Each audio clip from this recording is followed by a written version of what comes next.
Hi guys. Hello बच्चा party. कैसे हो आप सब लोग? आई होप सभी बच्चे काफी अच्छे होंगे।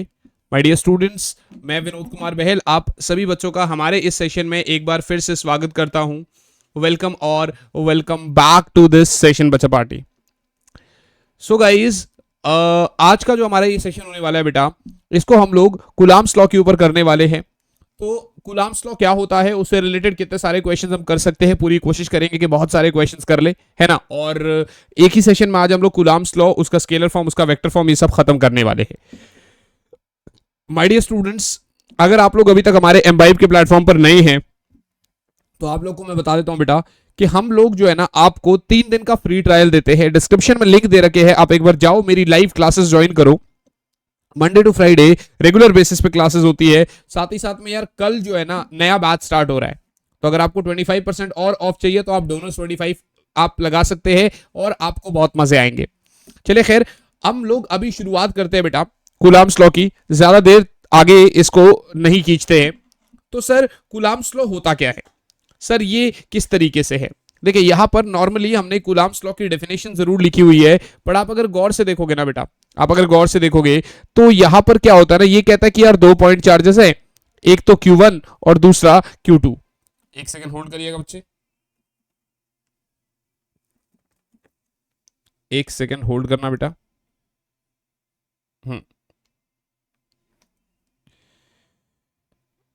प्लस करते हैं इसको जरा हम लोग यहां से, ऐसे थोड़ा सा छोटा करते हैं, इसको 45% कर देते हैं, देखते हैं कितना होता है।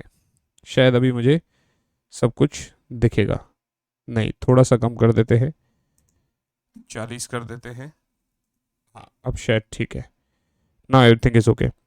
तो यार देखो बड़ी सिंपल सी बात है, ये क्या बोल रहा है हमसे कि सर, जरा एक सेकंड होल्ड करना बेटा, आप लोग ध्यान देना जरा। यहाँ पर बोल रहा है सर एक पॉइंट चार्ज है Q1 और एक और पॉइंट चार्ज है बेटा हमारे पास Q2, और ये दोनों जो पॉइंट चार्जेस है ना ये कुछ दूरी पर रखे गए हैं, ठीक है ना, ये कुछ दूरी पर रखे गए हैं, कुछ R दूरी पर रखे गए हैं बेटा, ठीक है ना। इस प्रकार से इन दोनों के बीच में फोर्स लगता है। अब अगर ये सिमिलर नेचर के है तो रिपल्सिव फोर्स लगेगा, और अगर ये एक प्लस है और एक माइनस है तो उस केस में भैया यहां पर अट्रैक्टिव फोर्सेस लगते हैं, मतलब एक दूसरे को खींच रहे होते हैं। तो भैया ये वाला इसको इस डायरेक्शन में खींचता है, मतलब फोर्स लगाता है F/2 ड्यू टू 1, और ये वाला इस डायरेक्शन में F/1 ड्यू टू 2। बात समझ में आ रही है कि नहीं आ रही? Yes sir. तो इनके बीच में जो फोर्स लगता है बेटा, एक तो वो Q1 Q2 के डायरेक्टली प्रोपोर्शनल है, मतलब उनके मैग्नीट्यूड के प्रोडक्ट के डायरेक्टली प्रोपोर्शनल है, और दूसरा बेटा inversely proportional to the square of distance between them. दूसरा बच्चे inversely proportional to the square of distance between them. I hope this is very clear. तो ये आपके ये इस तरीके से हो गया भैया, मेरे हिसाब से ये चीज आपको समझ में आ गई बेटा। अब बातचीत यहां पर ये आ रही है बेटा, अब बातचीत यहां पर ये आ रही है कि सर अगर मैं इनको कंबाइन कर देता हूं तो ये ऐसा हो जाता है, F इज इक्वल्स टू, कोई कांस्टेंट लगेगा डायरेक्टली प्रोपोर्शनलिटी हटाने के लिए, कुछ K कांस्टेंट लगा देता हूं, this is Q1 Q2 by R square, this is K Q1 Q2 by R square, and I hope this is very very clear to you all. मेरे हिसाब से तो ये चीज क्लियर है आपको। यहां पर ये जो K की वैल्यू है ना बेटा, ये लगाता है 1/4πε0। K की वैल्यू क्या लगा रहा है बेटा? 1/4πε0। क्या मेरी बात समझ में आ रही है? Yes sir. सर K की वैल्यू 1/4πε0 हो गई। सर ये एप्सिलॉन क्या होता है? ये जो एप्सिलॉन होता है ना, इसको आप बोलते हैं परमिटिविटी ऑफ फ्री स्पेस। इसको हम क्या बोलते हैं बेटा? परमिटिविटी ऑफ फ्री स्पेस बचे। इसको हम बोलते हैं बेटा परमिटिविटी ऑफ फ्री स्पेस। मतलब ये होता है कि यार फ्री स्पेस यहां पर एक्चुअली हम एयर को भी कंसिडर कर लेते हैं, क्योंकि आगे जाके हम डाइलेक्ट्रिक कांस्टेंट पढ़ेंगे, ठीक है ना, वो एयर का 1 होता है, तो हम एयर को भी फ्री स्पेस के फॉर्म में कंसिडर कर लेते हैं, और ऐसा मानते हैं कि चलिए ठीक है भैया, अगर आप एयर की भी बात कर रहे हो तो आप वैक्यूम की ही बात कर रहे हो इस केस में। तो मतलब अगर एयर में चार्ज पार्टिकल्स रखे गए हैं तो उनके बीच में कितना फोर्स लगता है वो आपका ये परमिटिविटी ऑफ फ्री स्पेस बताएगा, ठीक है ना। तो इसका मतलब आपने ये कर लिया। अब अगर आप इसकी वैल्यू देखेंगे तो एप्सिलॉन नॉट की जो वैल्यू होती है वो होती है बेटा 8.85 into 10 raise to the power -12, और जब ये यहां पर है, ये सामने चला जाएगा तो इसका यूनिट हो जाएगा कूलम्ब स्क्वायर पर newton metre square, coulomb square पर न्यूटन मीटर स्क्वायर, उसी प्रकार से जब मैं इसको यहां पर ऐसे डाल देता हूं ना 1/4πε0 को, तब मेरे पास ये आता है 9 इंटू 10⁻⁹ और यूनिट उल्टे हो जाते हैं। This is like newton metre square पर कूलम्ब स्क्वायर। क्या मेरी बात समझ में आ रही है? तो ये मेरे पास एक नॉर्मल सा कूलम्ब, मेरे हिसाब से आपने कर लिया इसको। क्या मेरी बात समझ में आ गई?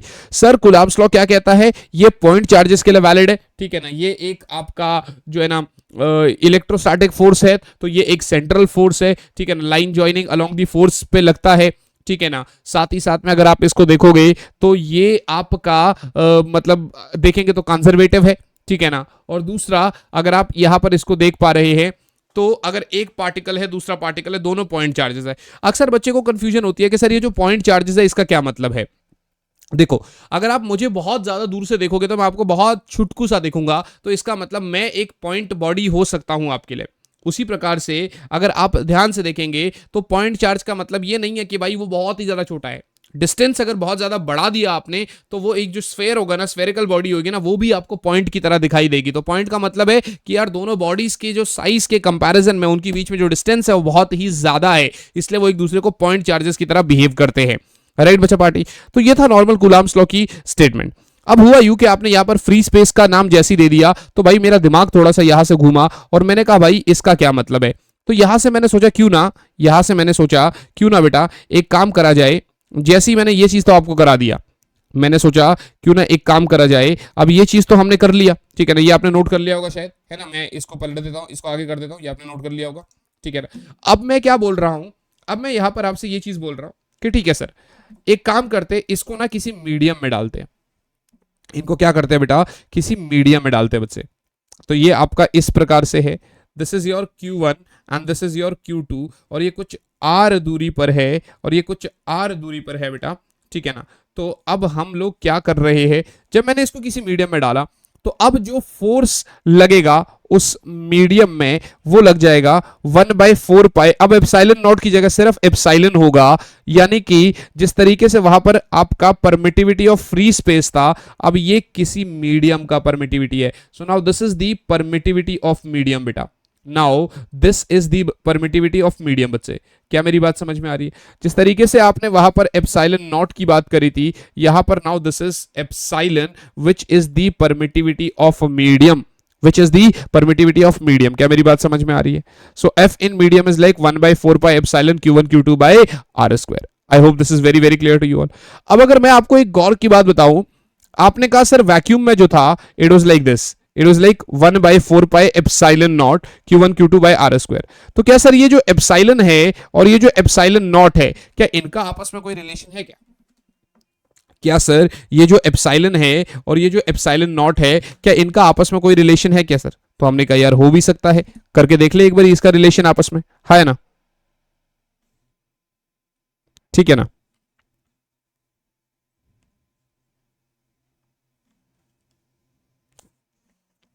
Got it guys? तो अब आप ध्यान से देखना भाई, ये आपका एफ इन मीडियम हो गया, ये आपका एफ इन वैक्यूम हो गया, ठीक है ना। अगर आप गौर से देखते हो, मैंने कहा एक काम करते हैं भाई, मीडियम और वैक्यूम में अगर देखते हैं तो दोनों को एक बार डिवाइड करके देख लेता हूं। मतलब एफ इन वैक्यूम को एफ इन मीडियम से एक बार डिवाइड करके देख लेता हूं। तो यहां पर क्या निकलता है मुझे, यहां पर 1/4π epsilon naught Q1 Q2 by R square, और जब इससे डिवाइड मारूंगा so this is like 1/4π epsilon Q1 Q2 by R square. बाकी सब चीज कट जाएगा, आपको यहां पर एप्सिलॉन नॉट की जगह यहां पर सिर्फ एप्सिलॉन है, ठीक है ना। तो आप यहां पर ऐसा देख पाओगे बेटा, आप यहां पर ऐसा देख पाओगे कि सर एफ इन वैक्यूम बटे में F in medium is equals to epsilon by epsilon naught, is equals to epsilon by epsilon naught. मैं अगर खुद को थोड़ा सा साइड कर दूं तो आप देखो आपको क्या दिख रहा है, that F in vacuum by F in medium is epsilon by epsilon naught. And I hope this is very very clear to you all. मेरे हिसाब से ये चीज आपको समझ में आ रही है। Sir F in vacuum over F in medium is epsilon by epsilon naught. आई बात समझ में? इसमें तो कोई डाउट नहीं है किसी भी बच्चे को?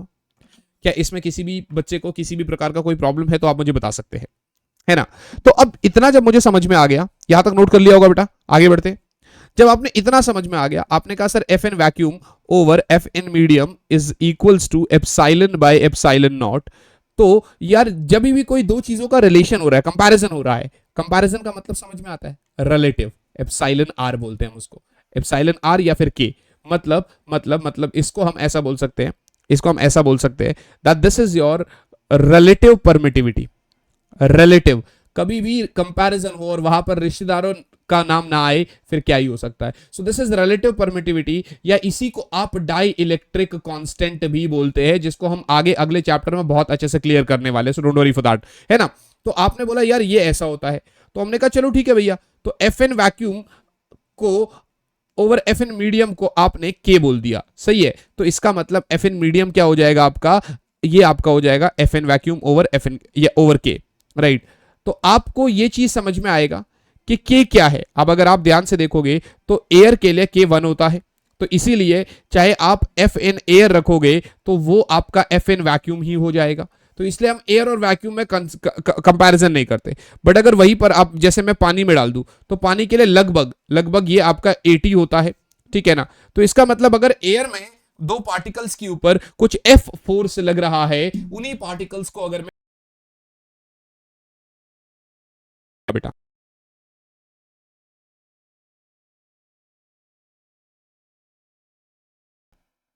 होल्ड करना बच्चों, हाँ सॉरी आवाज चली गई थी। तो इसका मतलब अगर मैं एयर में पार्टिकल के ऊपर फोर्स एफ लग रहा है, अब उन्हीं पार्टिकल्स को अगर मैं पानी में डाल दूंगा तो फोर्स रिड्यूस हो जाएगा। कितना हो जाएगा, के टाइम्स कम हो जाएगा फोर्स। फोर्स कितना हो जाएगा बेटा, फोर्स के टाइम्स कम हो जाएगा। I hope this is very very clear to you all. मेरे हिसाब से तो ये कहानी क्लियर है आपको, है ना। फोर्स कितना हो जाएगा बेटा, फोर्स के टाइम्स कम हो जाएगा बच्चे। तो आपने कहा बिल्कुल ठीक है यार, इसमें तो कोई प्रॉब्लम वाली बात ही नहीं सर, फोर्स हमारा के टाइम्स कम हो जाएगा। सही है सर, सही है सर। तो this is about coulombs law, ये नॉर्मल था उसका, स्केलर फॉर्म मान सकते हो आप इसका। अब हम लोग कहां पढ़ते हैं बेटा, अब हम लोग पढ़ते हैं बेटा coulombs law in vector form. अब हम लोग बढ़ते हैं बेटा coulombs law in vector form बेटा।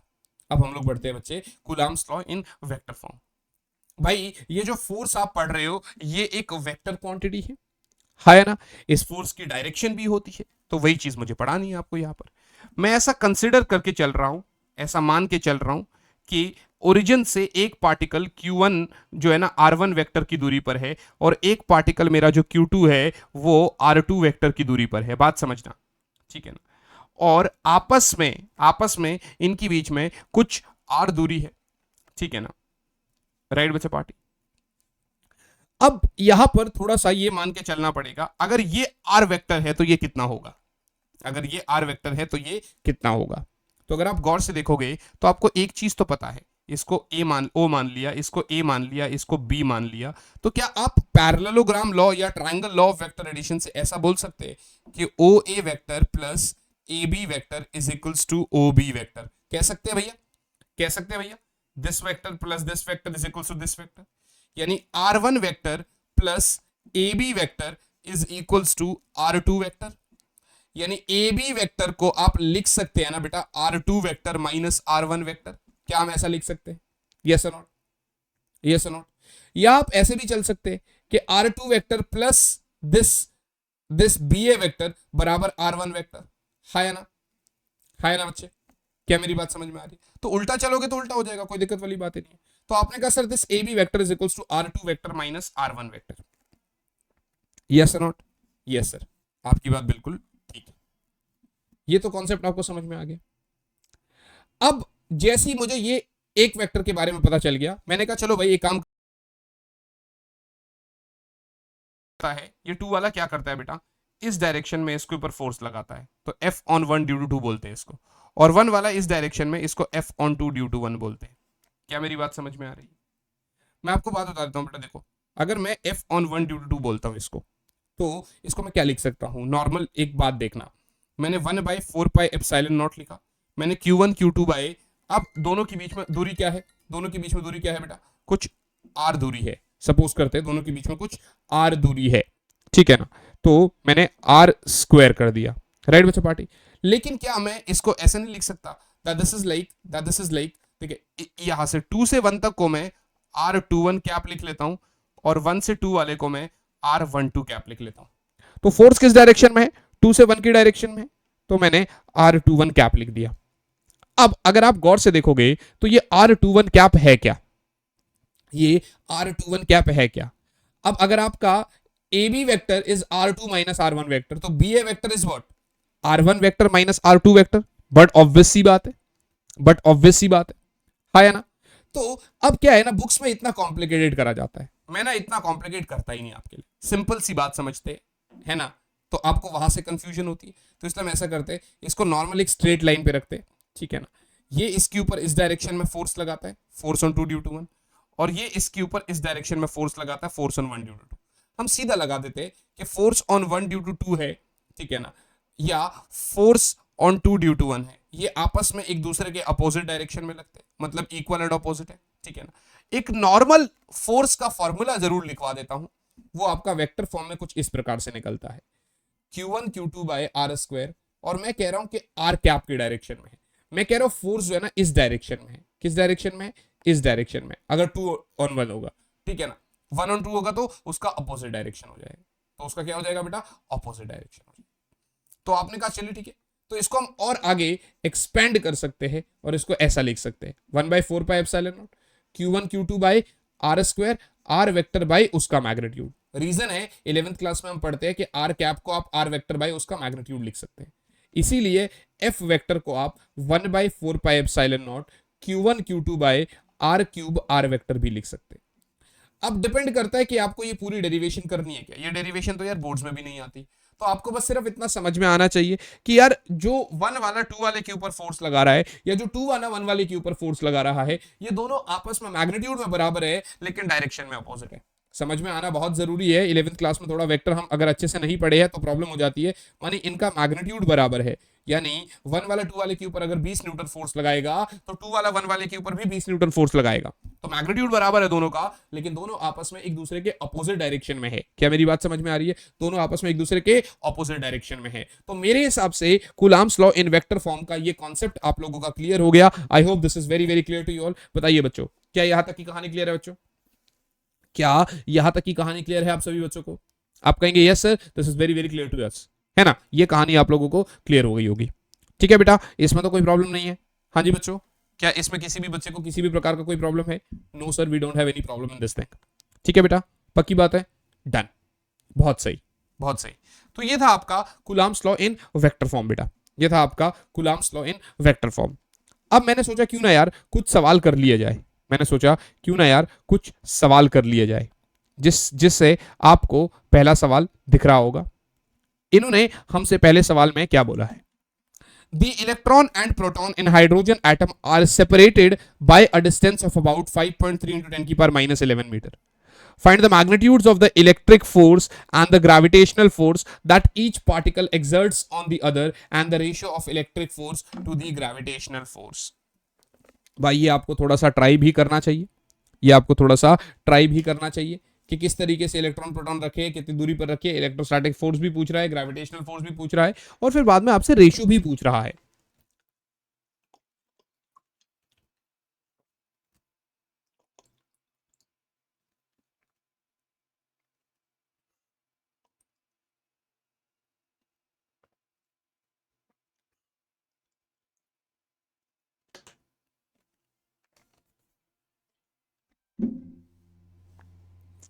यस बच्चों पार्टी, क्या मेरी बात समझ में आ रही है आपको?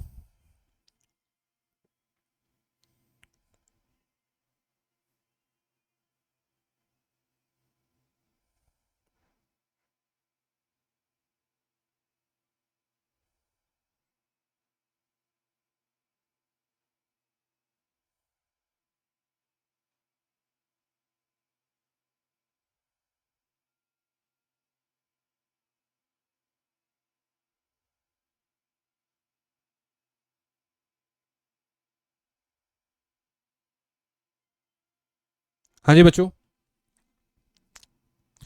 ध्यान से देखना यार, बड़ी सिंपल सी बात है, एक इलेक्ट्रॉन है और एक प्रोटॉन है, ठीक है ना, एक इलेक्ट्रॉन है और एक प्रोटॉन है, और ये कुछ 5.3 into 10 raise to the power minus 11 metre दूरी पर रखे गए हैं। इलेक्ट्रोस्टैटिक फोर्स क्या लगेगा भैया, के Q1 Q2 दोनों का मैग्नीट्यूड बराबर है चार्जेस का, बाय आर स्क्वायर, बोले तो 9 इंटू 10 की पावर 9, 1.6 इंटू 10 की पावर माइनस 19 इंटू 1.6 इंटू 10 की पावर माइनस 19, डिवाइड कर दो बेटा आर स्क्वायर से, बोले तो 5.3 इंटू 10 की पावर माइनस 11 इंटू 5.3 इंटू 10 की पावर माइनस 11। ठीक है ना बेटा, ये न्यूटन आपका फोर्स लगेगा। Got it guys. अब इसको कैलकुलेशन को सॉल्व करना ये आपके काम में होना चाहिए। बाद में ये बोलता है कि सर ग्रेविटेशनल फोर्स, तो यार ग्रेविटेशनल के लिए भी मैं आपको बता देता हूं, वो होता है G M one M two by are square. सही है ना। अब g की वैल्यू इज 6.67 10 की पावर माइनस 11, ठीक है ना, इंटू मास ऑफ इलेक्ट्रॉन कितना है 9.1 इंटू 10 की पावर माइनस 31, इंटू बेटा प्रोटॉन का 1.67 into 10 raise to the power minus 27 kg, और इनको डिवाइड करते हैं बेटा दूरी से ही 5.3 इंटू 10 की पावर माइनस 11 इंटू 5.3 इंटू 10 की पावर माइनस 11। तो इतना आपका ग्रेविटेशनल है। और जब ये कैलकुलेशन हो जाए ना, तो बस बाद में आपको मैं थोड़ा सा अगर पीछे हटा दूं खुद को, जब ये कैलकुलेशन आपका हो जाए इलेक्ट्रोस्टैटिक फोर्स और ग्रेविटेशनल फोर्स, बस दोनों का रेशियो निकाल लो, कहानी खत्म हो गई, कुछ ऐसी बात ही नहीं बचती अपने पास। इसके बाद फिर आप दोनों का रेशियो निकाल लो, बात ही खत्म हो गई, कुछ ऐसा बचता ही नहीं है हमारे पास।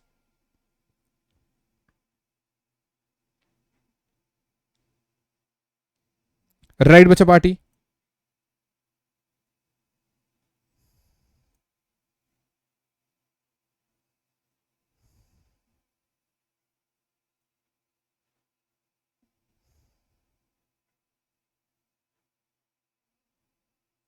आई hope this is very clear बेटा।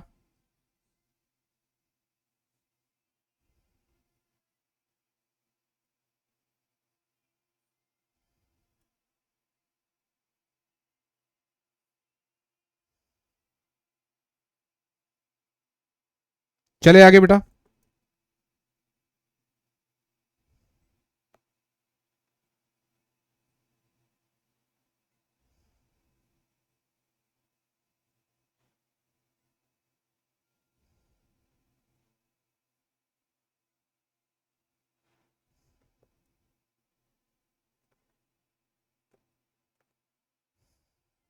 ठीक है, so will move ahead now, आगे बढ़ते हैं बेटा।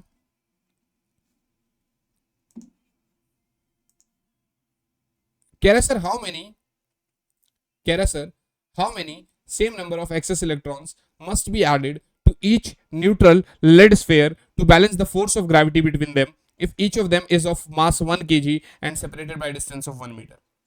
बोल रहा सर, बोल रहा सर दो बॉडीज है, दो न्यूट्रल लेड स्फेयर्स है, इसका भी मास 1 kg है और इस वाले का भी मास 1 kg है, और दोनों के बीच की जो दूरी है वो 1 मीटर। इसमें कितने एक्सेस इलेक्ट्रॉन्स ऐड करने पड़ेंगे, ये दोनों न्यूट्रल है, ताकि फोर्स ऑफ ग्रेविटी जो है ना बैलेंस हो जाए। तो इसके क्वेश्चन में ये बोल रहा है कि सर ग्रेविटी वाला जो फोर्स है वो आपका इलेक्ट्रोस्टैटिक फोर्स अगर बराबर हो जाने चाहिए, माने ये बोल रहा है कि sir G M square by R square जो है, ये बोल रहा है कि sir G M square by R square जो है ना वो आपका किसके बराबर होना चाहिए बेटा, G M square by R square जो है वो आपका के, ठीक है ना, वो आपका के Q1 Q2 bye R square के बराबर हो जाएगा। क्या मेरी बात समझ में आ गई? G M square by R square is equal to K Q1 Q2 bye R square. तो अगर आप ध्यान से देखोगे तो यहां से बिल्कुल गौर से देखना, ठीक है ना, ये आर स्क्वायर से आर स्क्वायर तो कट जाएगा, ठीक है ना, आपको क्या चाहिए, ये दोनों चार्ज सेम है, तो G M square by K is equals to Q square, ठीक है ना। अगर आप गौर से देखोगे तो g बाई के, ठीक है ना, g बाई के एम स्क्वायर का अगर मैं रूट करता हूं तो मेरे पास q निकल के आता है, समझना बात को। अब q तो ne की बराबर होता है, so ne is like root g by K into M square, बात समझना।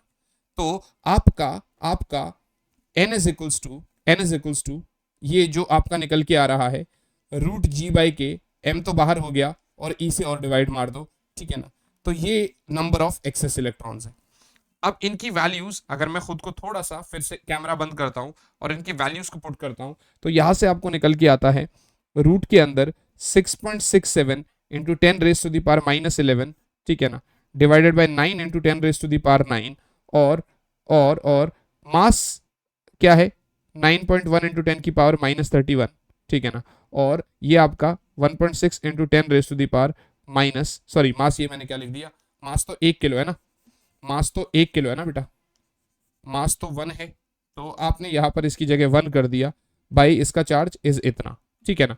अब ये जो 6.67/9 है, आप इसको जब निकालेंगे, ठीक है ना, आप इसको जब बाहर निकालेंगे और इसको 1.6 की पर -19 से डिवाइड करेंगे, तो this will be your final answer. So this will be your final answer बेटा, ये बचेगा आपका final answer. I hope this is very very clear to you all. मेरे हिसाब से तो ये बिल्कुल ठीक है आपके कहानी में, मेरे हिसाब से बिल्कुल सही बैठ रहा है, फिट बैठ रहा है। हाँ जी बच्चों, बताइएगा। यस मुझे पार्टी, कैमरा ऑन करूंगा मैं अभी, पहले यहाँ तक आप कर लो।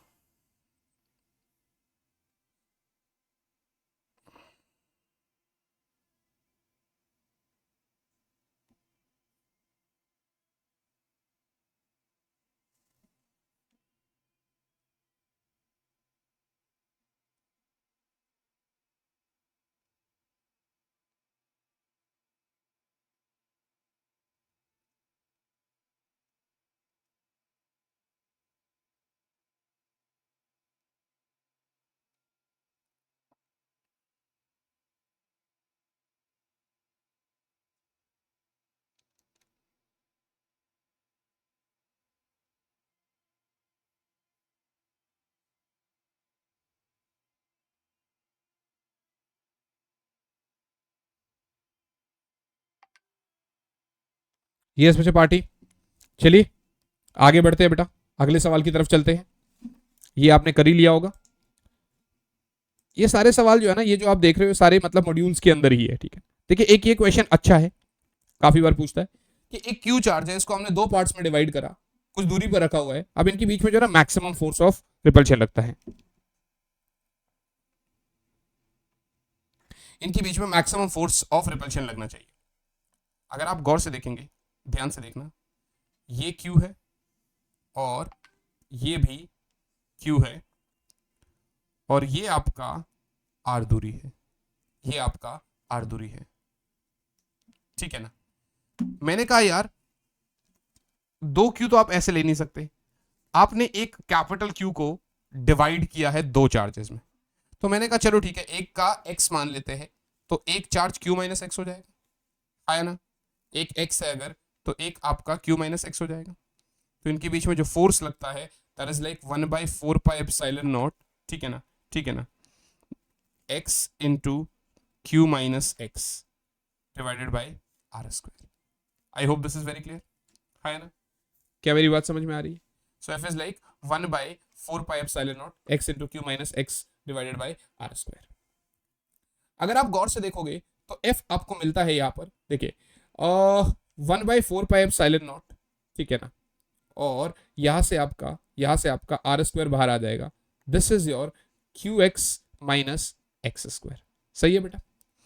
अगर आपको याद हो वो मैक्सिमा वाला केस, मैं जरा खुद को फिर से यहां पर छुपाना पड़ेगा मुझे, ठीक है ना। अगर आपको याद हो वो मैक्सिमा वाला केस बेटा, अगर आपको वो मैक्सिमा वाला केस याद हो, तो आप कहते हैं सर डीएफ, अब यहां पर किस पे डिपेंड हो रहा है भैया, चार्ज एक्स पे डिपेंड है, तो डीएफ बाई डीएक्स अगर आप करेंगे तो वो जीरो के बराबर होगा, तो वो मैक्सिमा वाला केस। इसका मतलब sir D by d x of, जो चीजें बाहर है पहले आप उसको बाहर ही ले आओ, जो चीजें बाहर है वो पहले आप उसको बाहर ले आओ बेटा, ठीक है ना। तो आप किसको बाहर लेकर आएंगे भैया, 1/4πε0 इंटू आर स्क्वायर बाहर आ जाएगा, फिर d by d x of किसका, q x minus x square बराबर जीरो हो जाएगा। यस सर, ये तो वैसे भी उधर जाके जीरो हो गया, तो अब क्यू एक्स का डिफ्रेंसिएशन सिर्फ क्यू आएगा, माइनस एक्स स्क्वायर का डिफ्रेंसिएशन 2x आ जाएगा बराबर जीरो। तो आपने यहां से लिखा कि sir q is equals to 2x, माने x बराबर q/2। इसका मतलब सर दो पार्ट्स में जो चार्जेस डिवाइड हुए हैं, इसका मतलब दो पार्ट्स में जो चार्जेस डिवाइड हुए हैं, तो आपका एक q/2 है और दूसरा भी q/2 है, और दूसरा भी q/2। इसका मतलब दो चार्जेस अगर आपने आधे आधे में डिवाइड कर दिए और कुछ दूरी पर रखे गए हैं बेटा, तो अब उनके बीच में जो है ना फोर्स जो लगेगा रिपल्शन का वो मैक्सिमम होगा।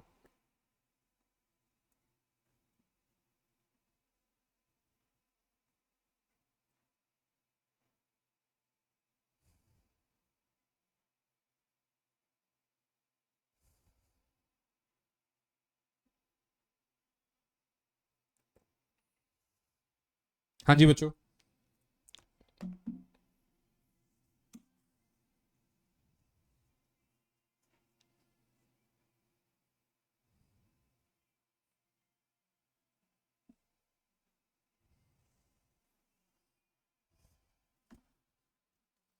ये आपने कर लिया बेटा, ये आपने कर लिया बच्चे। अब मुझे लगता है मुझे मेरा कैमरा ऑन कर लेना चाहिए, है ना, नहीं तो तुम कहोगे सर गायब हो गए। तो इतना हो गया मेरा। अगले सवाल की तरफ चलेंगे बेटा, अगले सवाल की तरफ चलेंगे बच्चे। अगला सवाल कह रहा है कि सर दो पार्टिकल्स है, ठीक है ना, two particles having mass m and, एक second, two particles having mass m and charge q, each are to be placed on rough horizontal surface with coefficient of static friction mu, ठीक है। दो particles है, ठीक है ना, इस तरीके से रखे गए हैं, मास m है और चार्ज q है, और रफ हॉरिजॉन्टल सरफेस पे रखे गए हैं, ठीक है ना, कुछ दूरी पे रखे गए होंगे, बड़ा ऑब्वियस सी बात है,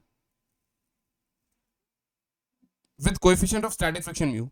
मिनिमम सेपरेशन क्या होनी चाहिए so that they remain stationery, इनके बीच में मिनिमम सेपरेशन क्या होना चाहिए so that they remain stationery. बड़ा ऑब्वियस सी बात है, ये इलेक्ट्रोस्टैटिक फोर्स लगेगा, और अगर ये इलेक्ट्रोस्टैटिक फोर्स है तो पीछे की तरफ को एक फ्रिक्शनल फोर्स भी लगेगा, है ना। अब स्टेशनरी रहने के लिए इनका जो इलेक्ट्रोस्टैटिक फोर्स है वो आपका इस फ्रिक्शनल फोर्स के, आपका इस रेजिस्टिव फोर्स के बराबर होना चाहिए। या मैं यूं कह दूं अगर तो क्या मैं ऐसा कह सकता हूं कि सर दिस के Q1 Q2 डिवाइडेड बाय दोनों के बीच में आर स्क्वायर, दोनों के बीच में R square will be equal to, बच्चे ध्यान से देखना, विल बी इक्वल टू बच्चे, इसका नीचे की तरफ वेट आपका mg है और ऊपर की तरफ को आपका नॉर्मल रिएक्शन ये लगता है, और जो रेजिस्टिव फोर्स होता है वो म्यू आर होता है, जिसको आप ये यूजुअली म्यू mg लिख सकते हो। हाय ना बच्चे, क्या मेरी बात समझ में आ रही है? क्या मेरी बात समझ में आ रही है? यस और नॉट, यस और नॉट। अब यहां पर दो चीजें आती है, अब यहां पर दो चीजें आती है बेटा, दो पार्टिकल्स है, m मास है, q चार्ज है, ठीक है ना। अब इनको आपने एक रफ हॉरिजॉन्टल सरफेस पे रखा हुआ है बेटा, अब इनको आपने एक रफ हॉरिजॉन्टल सरफेस पे रखा हुआ है, ठीक है ना। हमने कहा बिल्कुल ठीक है सर, आपकी बात तो बिल्कुल समझ में आ रही है। आप जो कह रहे हैं वो ये कह रहे हैं कि सर रफ हॉरिजॉन्टल सरफेस पे रखने के बाद, वो ये कह रहे हैं सर रफ हॉरिजॉन्टल सरफेस पे रखने के बाद, अगर आप गौर से देखेंगे ना,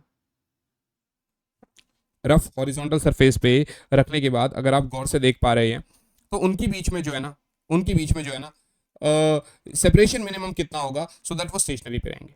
तो इसका मतलब सर ये जो K Q one Q two by are square आपने लगा दिया, ये अब आपका म्यू इंटू आर के बराबर हो जाएगा, या फिर यू कह दो म्यू इंटू एम जी के बराबर हो जाएगा। हमने कहा ठीक बात है यार, बात तो सही है आपकी।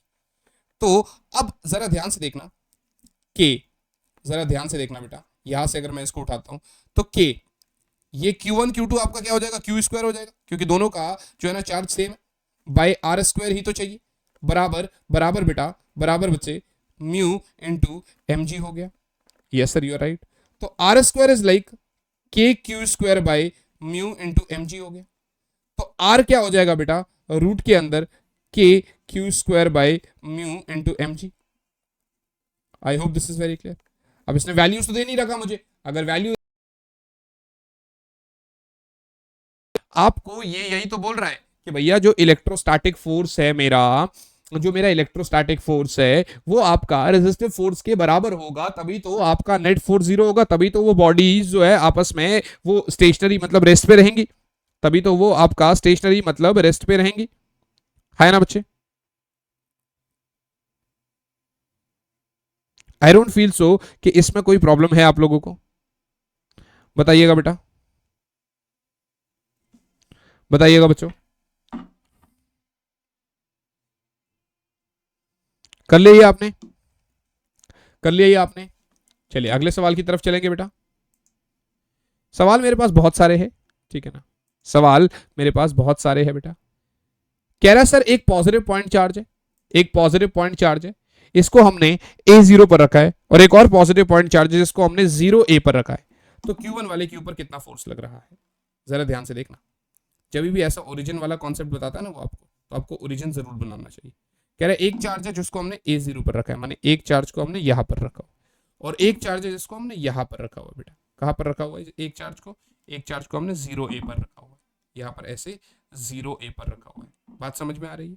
हमने कहा ठीक है यार, आपकी बात बिल्कुल ठीक है सर, आप बात बिल्कुल सही कह रहे हैं। ठीक है, अब कह रहे हैं sir find the force acting on Q1। Sir find the force acting on Q1। ठीक है ना, यहां पर भी Q2 है और यहां पर Q1 है। एक सेकेंड, ये Q1 है और ये Q2 है। ठीक है, ये आपका Q1 है और ये वाला Q2, ये ठीक है। तो Q1 वाले के ऊपर कितना फोर्स लग रहा है वो ये बोल रहा है। हमने ठीक है भाई, अगर ऐसा है तो एक काम करते हैं, ये Q2 वाला Q1 वाले के ऊपर इस डायरेक्शन में फोर्स लगाएगा बेटा। पहले हम मैग्नीट्यूड की बात करते हैं, ये A है यदि और ये भी A है, तो ये अगर थीटा है तो पहले तो मैग्नीट्यूड की बात कर लो, कितना निकलेगा K Q1 Q2 बाय दूरी क्या है, अगर ये A है और ये भी A है तो इनके बीच में दूरी कितनी हो गई, ये वाली, ये आपका 90 डिग्री है, तो ये तो a√2 हो गया बेटा, है ना, पाइथागोरस से under root of a square plus a square, so this is a√2 का होल स्क्वायर, और I can say k Q1 Q2 by 2a square. बात समझना बेटा, ये नॉर्मली फोर्स लग गया, ठीक है ना, ये तो मैग्नीट्यूड की बात हो गई। बट अगर आप एंगल वैंगल की बात करते हैं तो आपको ये समझ में आना चाहिए कि यार इसके दो कंपोनेंट ब्रेक होते हैं, एक ये और एक ये। If this is theta then this is also theta, तो ये बनता है f cos थीटा और ये वाला बनता है f sin थीटा। और अगर हम आपको खुद को यहाँ पर थोड़ा सा हाइड कर देते हैं तो आपको दिखेगा कि ये f cos थीटा है। अच्छा, थीटा कितना निकलेगा, तो tan थीटा बराबर परपेंडिकुलर बोले तो a, बेस बोले तो a यानी 1 आ गया, तो इसका मतलब थीटा हो गया 45 डिग्री। थीटा हो गया 45 डिग्री। क्या मैं इसको ऐसे लिख सकता हूँ f cos theta i cap और this is minus j cap, f sin theta minus j cap. तो अगर आप नॉर्मली इस f को लिखते हैं तो क्या लिख सकते हैं, f cos theta i cap minus f sin theta j cap, ऐसा लिख सकते हैं बेटा। अब cos थीटा sin थीटा तो आपका cos 45 sin 45 है, सेम ही है, तो क्या मैं इसको ऐसा नहीं लिख सकता कि सर f कॉमन लेकर और नीचे में √2 भी ले लिया मैंने, ठीक है ना, नीचे में √2 भी चलो √2 मत लो, आप √2 मत लो, आप सिर्फ f कॉमन ले लो। f की जगह क्या कॉमन ले सकते हैं, k Q1 Q2, देखिए k Q1 Q2 by 2a square, ये मैंने कॉमन ले लिया, ठीक है ना, तो इधर आ जाएगा 1/√2 i cap minus 1/√2 j cap. ये मैं क्या लिखवा रहा हूं आपको, इसका लिखवाने का पर्पस सिर्फ और सिर्फ इतना है कि भैया आपको वेक्टर वाली कॉन्सेप्ट से अगर कभी पूछा जाए तो आपको तभी भी समझ में आ जाए। आपका वैसे आंसर ये क्लियर है, फोर्स एक्टिंग ऑन Q1 पूछा है तो आप आंसर बिल्कुल सिंपल से इतना बता सकते हो, बट व्हाट इफ अगर उसने कुछ और छेड़खानी करी, उसने किसी और तरीके से आपसे क्वेश्चन पूछा, तब आप क्या करोगे, तो उस केस में आपको ये पता होना चाहिए कि किस तरीके से हमें इसको मोल्ड करना है, कैसे हमें इसको सॉल्व करना है। राइट बच्चा पार्टी, क्या ये कहानी क्लियर है बेटा? क्या यहाँ तक किसी भी बच्चे को कोई प्रॉब्लम है तो आप मुझे बता सकते हैं। आई डोंट फील सो कि यहाँ पर किसी भी बच्चे को कोई भी प्रॉब्लम होगी, जितना मुझे लगता है किसी भी बच्चे को कोई प्रॉब्लम नहीं होनी चाहिए। यस बच्चा पार्टी, प्लीज टेल मी बेटा, प्लीज टेल मी बच्चों, अगर तो कोई प्रॉब्लम है तो आप लोग मुझे बता सकते हैं।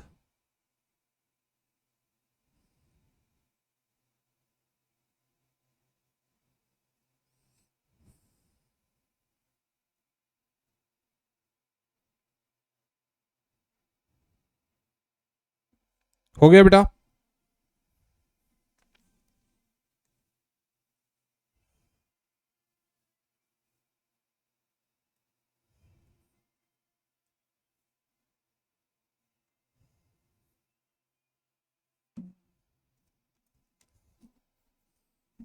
हो गया बच्चों?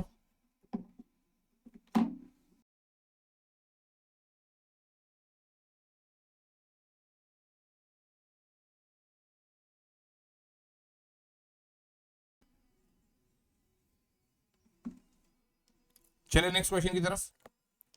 सो ये रहा हमारा नेक्स्ट क्वेश्चन बच्चे, जरा ट्राई करो आप।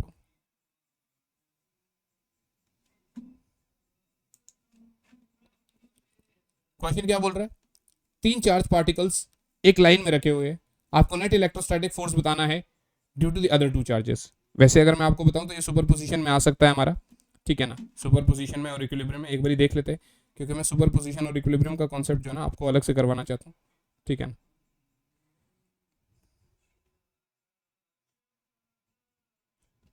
ठीक है, इक्विलिब्रियम वाला मैं अलग से आपको बाद में कराऊंगा, मतलब अगली क्लास में। यहाँ पर आप देख सकते हो, देखिए ये क्या बोल रहा है आपसे, two charges Q1 and Q2 are separated by D, if both Q1 and D are doubled the force is. तो अगर आप Q1 और D को डबल कर रहे हो तो फोर्स आपका क्या है, K Q1 Q2 bye D square है। आपने बोला कि Q1 आपका डबल हो गया, मानी F डैश जो है वो आपका K, अब Q1 कितना हो गया, डबल हो गया, मानी 2Q1 हो गया, Q2 आपका सेम है बट D भी डबल हो गया, मानी ये आपका 4D स्क्वायर हो गया, बिकॉज 2D का whole square is 4D square, फिर 2 से 2 कट जाएगा, तो ये आपका F बाई 2 आ गया F डैश जो है। तो बोला सर द फोर्स, तो आप कह देंगे sir force decrease by a factor of 2। और अभी कह रहे Q1 और Q2 तो डी दूरी पर है, Q1 Q2 D चारों ही डबल कर दिए, तीनों ही डबल कर दिए, तो अब F डैश जो होगा this is K 2Q1 into 2Q2 by में 4D स्क्वायर। अब अगर देखा जाए तो F डैश आपका F के बराबर ही रहेगा, इसका मतलब नाउ फोर्स रिमेन्स अनचेंज्ड, इसका मतलब नाउ फोर्स रिमेन्स अन। आज की क्लास में हम लोगों ने कूलाम्स लॉ से रिलेटेड सारे क्वेश्चंस कर लिए, कूलाम्स लॉ समझ लिया क्या होता है।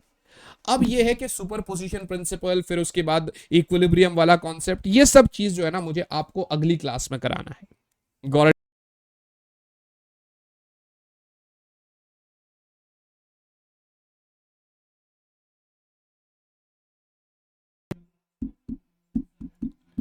हाँ जी, तो मेरे हिसाब से ये चीज आपको समझ में आ गया है ना बेटा।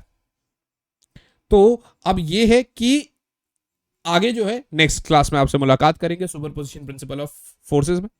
आई होप ये सेशन आपको अच्छा लगा होगा, लाइक कर देना और चैनल को सब्सक्राइब कर देना, दोस्तों के साथ शेयर कर देना।